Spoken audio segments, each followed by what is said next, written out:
I remember having nightmares when I was a kid. I had a couple of them. I had the nightmare of feeling like I was falling. You ever have that one? I have had the nightmare, constantly a nightmare of being chased. You ever have that nightmare?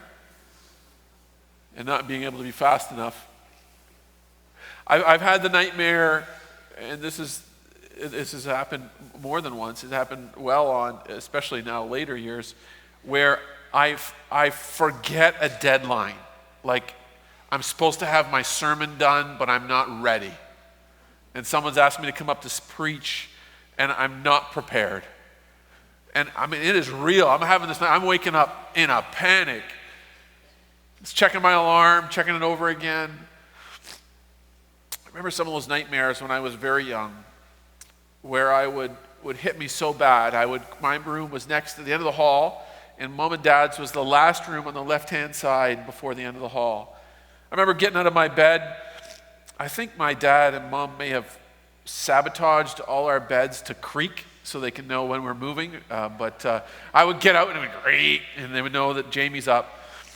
And you're okay, son? And yeah, so I would come in, and I remember laying down on the floor beside their bed. That was back in the old days when you sure you can come and sleep in our room? Right there. That's the spot. Not here, right there. I remember coming in and laying down, just wanting to be in the room, same room as them. I was just having a nightmare. We've had nightmares, and you and I know what nightmares are. The nightmares that you wake up from are the better nightmares. The nightmares that when you wake up are still there, those are the tough nightmares. The kind of nightmares that Debbie was referring to. This text in Matthew chapter 5, I want to just quickly go through it a little bit, and then we're going to have a response to it at the end of the message. And we're going to close the service by having a day, if she would come up at the end, and I'll invite her and her family to pray for her once again. The kind of nightmare that you would leave and then asked to go back to. Jesus, just before Mark chapter 5, is Mark chapter 4, and there's a revelation. Mark chapter 4 was when Jesus and the disciples were ministering. They were tired. It had been a long day. Probably towards the end of the day, they sent people home, and they said, let's get in a boat and let's go across the lake. So they get in the boat, they head across the lake, and as they're heading across the lake, there's a storm. And the disciples are scared. They're afraid. They feel like their lives are in danger. A situation around them is completely out of control. There's chaos, and they are frightened. We all have frightening, chaotic moments, things that are happening around us where we feel like we have no control over, and we feel like we are threatened. And then Jesus asks them the question, why are you so afraid? There are answers to the fear and the turmoil and the chaos. There is order. Someone who can speak to chaos and bring it into order. Now that's Mark chapter 5. Mark chapter 4. That's an external chaos that was going on. And it's too much to all talk in one. So I just do that quickly to share. There's an external, you think of the storm that's happening around. Everyone can see it.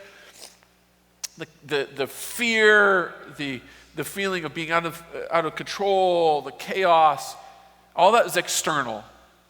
Well, now we move into Mark chapter 5, and a man who was experiencing the same kind of chaos, but it was internal. A man who the Bible refers to as the demoniac, or someone who was afflicted or oppressed or possessed by evil.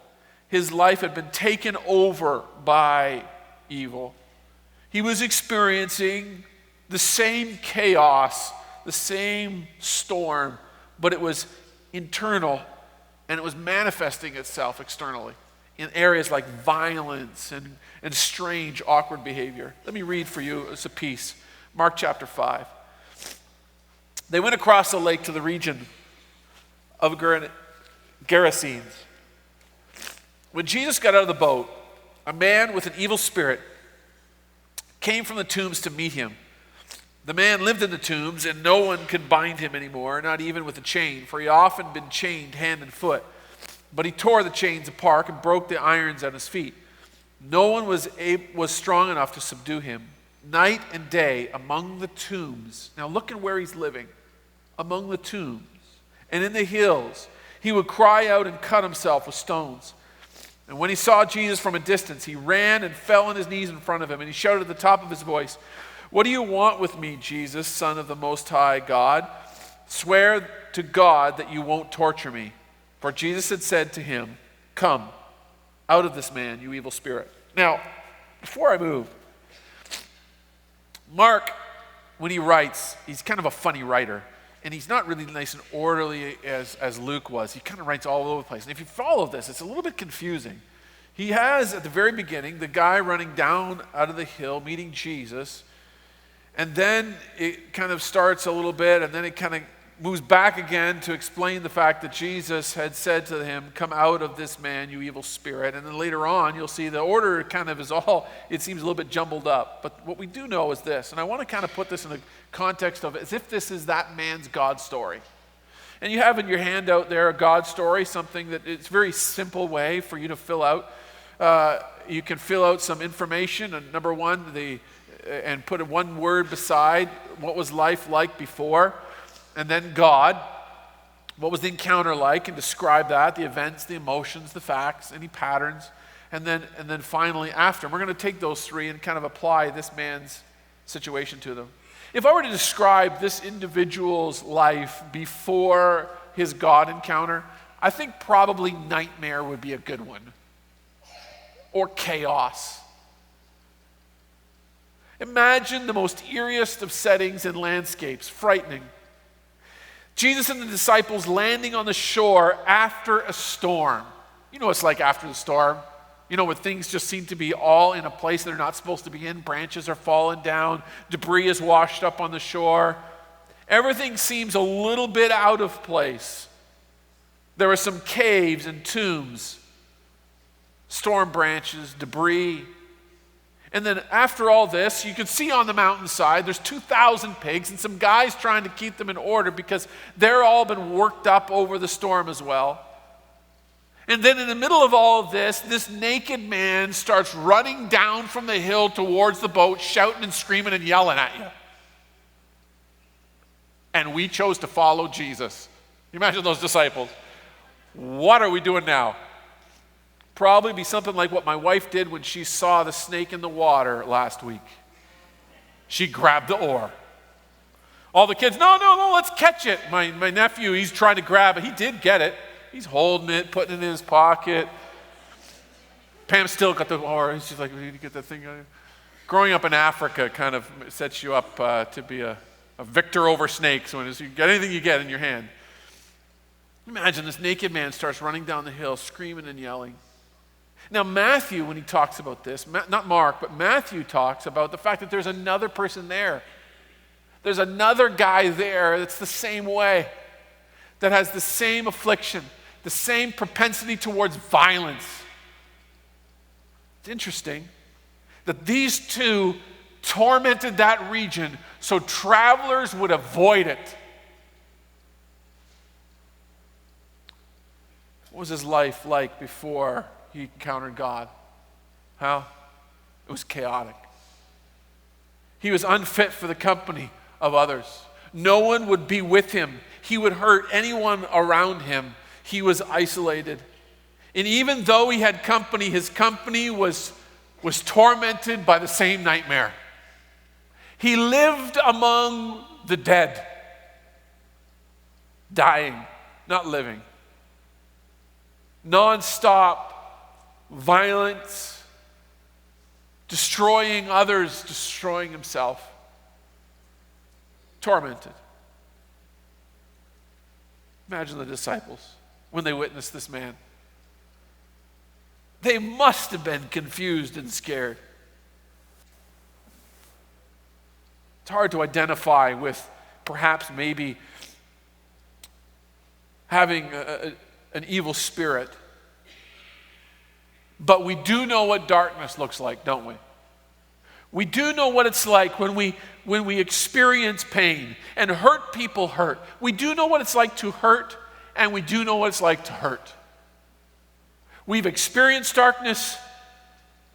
We've lived in darkness.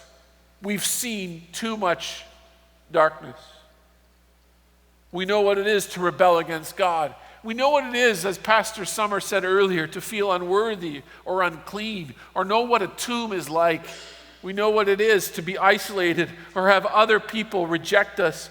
We know what it is to be in a situation where it's out of control, or ourselves not be in control, to be constantly being under the oppression of a habit or an addiction or a thought or a pressure that we cannot free ourselves from.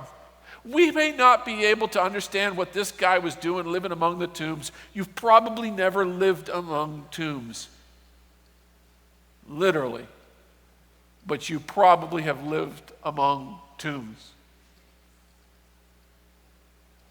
We know what it's like to be tormented. All of us have experienced darkness. Then God shows up on the beach. If I were to describe this man's God encounter, the first one I wrote down, it doesn't sound a very godly word, but I just put dramatic.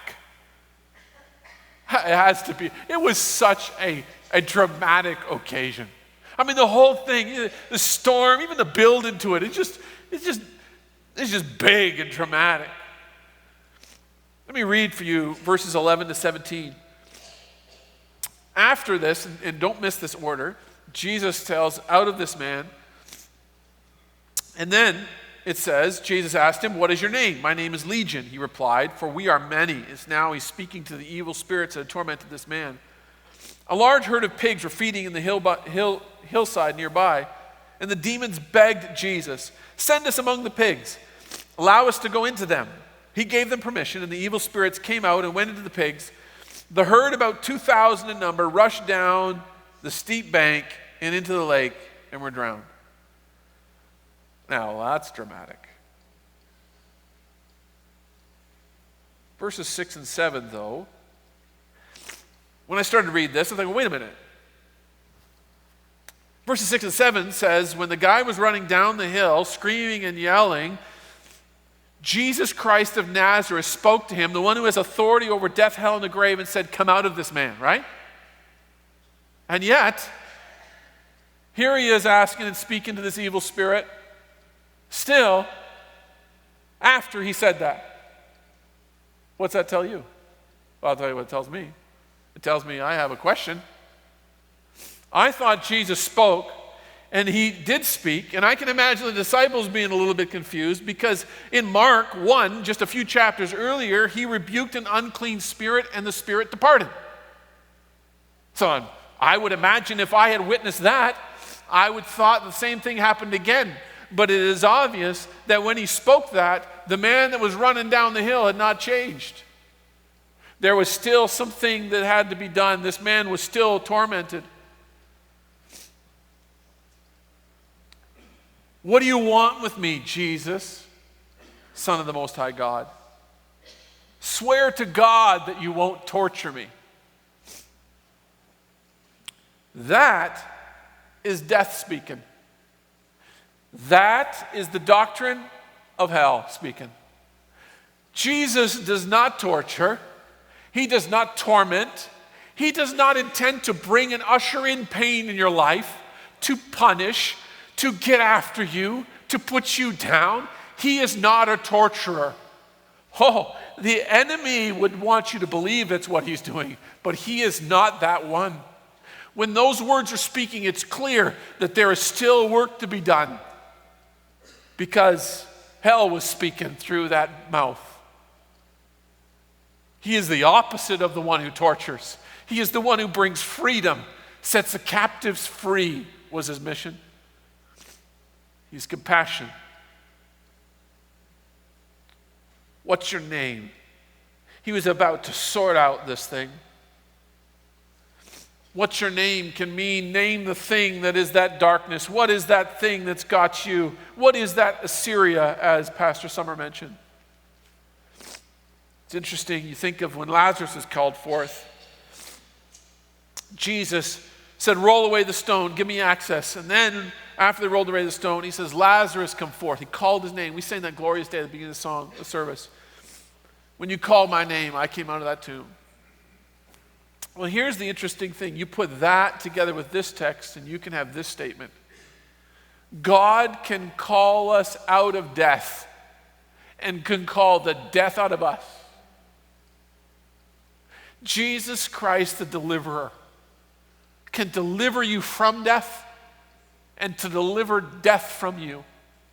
The death way of thinking, the death things that have been said in your life, the death experiences, the pain, the hurt, the addictions, the habits, the lusts, the jealousy, the hatred, the bitterness. He can deliver you from death and deliver death from you. Deliver you from Egypt and take the Egypt out of you. Jesus knew that there needed to be a display today because that region had been overwhelmed by this dramatic expression of oppression from evil. And it required a response from good. And so what he decided to do was he gave those evil forces what they wanted but not what they intended. He let them go into the pigs, and then the pigs drowned in the abyss, in the lake. The one who was stronger overtook the stronghold. We serve a God who has victory over strongholds. When Debbie shared her God story a few moments ago, represents many, many years as she shared. It's all, I can't believe, Debbie, you did so well reading it. I had a hard time hearing it. And keeping myself together. There are things we experience in our life that if we allow them to, they will have a strong hold on our life and keep us from life. And God wants to come and set us free. After. Well, if before was nightmare, and then the encounter, the dramatic encounter with God, the after, well, I have down first, dream. Instead of a nightmare, this guy is living the dream. If it was chaos, this would be order. There's no denying it. He is completely different, no longer trapped in a nightmare. Listen to this. In verse 14, those tending the pigs, the guy that was in charge, the people that were in charge of the 2,000 pigs ran off. Yeah, I can imagine. They don't have pigs anymore to take care of, so. They ran off and reported this in the town, in the countryside, and the people went out to see what had happened. When they came to Jesus, they saw the man who had been possessed by the demons sitting there, dressed and in his right mind, and they were afraid. Those who had seen it told the people what had happened to the demon-possessed man and told about the pigs as well. And then the people began to plead with Jesus to leave their region. Now, just let me explain a little bit first that last statement. I get it, I really do. Because you know what? When people experience or see something they don't understand, typically they just want to get rid of it. I don't understand that, so turn it off, change the channel. Right? That's what they're trying to do. I don't understand that. That's a little freaky. So I'm not sure why exactly. I think, in fact, the disciples were, they're already all in, but I think they were also equally afraid and scared, unsure. But everybody came out to see what had happened. Just think about it. What had happened in one day? A storm, calming of the storm. Guy running down, delivered pigs. People coming over, big crowd. Everybody's upset, emotions are high. What would these events lead to? I'm going to have the worship team come. Just as they come and prepare. Here's the point, why you need to sit down and think about what was my life like before? What was a God encounter like? And this is not just years ago. This could be just something that happened between you and God just this last week. And then after, what has life been since then? Because there is someone you will encounter, like Debbie mentioned today, that you need to share your God story with. Or like Rebecca did, I want to just share this. You have a little bit of joy. There's someone that needs to hear that God story. Your God story, what God did in your life. Mark 5:8. Jesus left them a witness. The man wanted to go with Jesus, and Jesus said no. One of the very few times. Think about Jesus. We think of him as saying, follow me, right? Follow me and I'll make you fishers of men. Yes. But the one who says follow me also says stay here and tell people about me. Jesus went to get into the boat, and the man who had been demon-possessed begged to go with him. Jesus did not let him, but said, go home to your family and tell them how much the Lord has done for you and how he has had mercy on you. So the man went away and began to tell the people in the Decapolis, which is 10 cities in the region. Tell them how much Jesus had done for him. And all the people were amazed. So here's what you do. When some people don't understand and tell you to leave,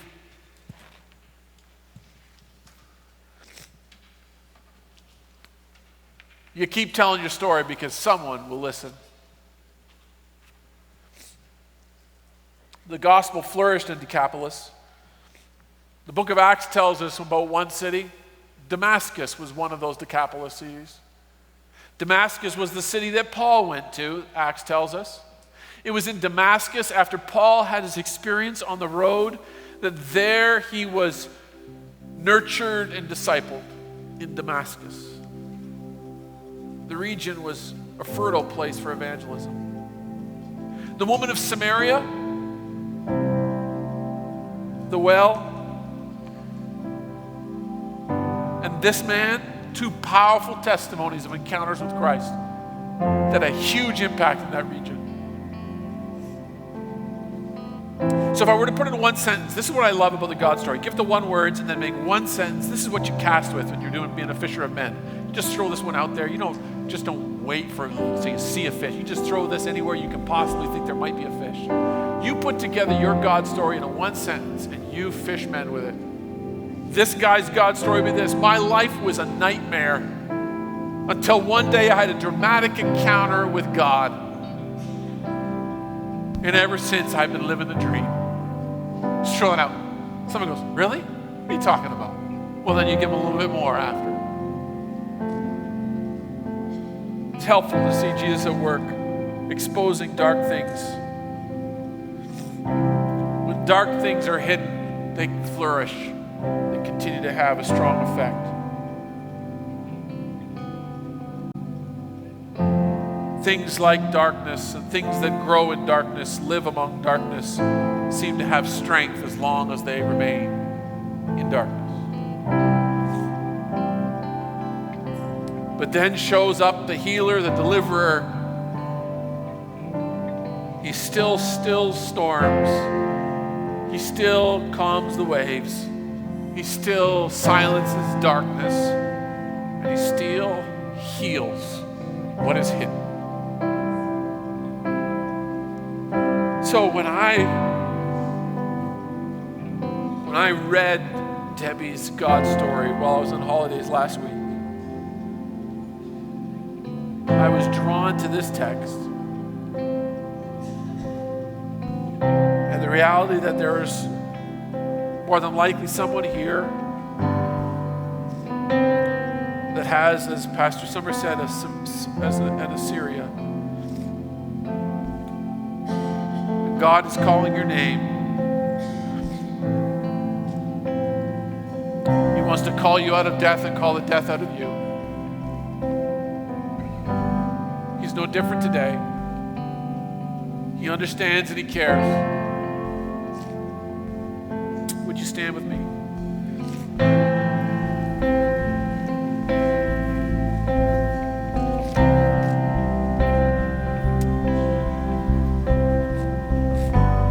We're going to sing the song, I Surrender Again, and as we do, and I know this is a very personal moment for some. But just because it's personal and sensitive, so I want to proceed with it in a sensitive way, but proceed. So if you have an area of your life which you want to surrender to God today, it might be a past hurt, as Debbie mentioned. It might be a pain. It might be a chain. It might simply be one of those things that has you bound. An addiction, a habit, but something which you want to be freed from. I want you to come forward. We're going to pray a prayer of freedom, and then we're going to pray a prayer of freedom over a day in our family. But I want to give you a chance to come. So as we sing, you come. Here, down on my knees again, surrendering all, surrendering all. Yes. Find me here, Lord, as you draw me near, desperate for you.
Heavenly Father, I pray for those that have come here this morning.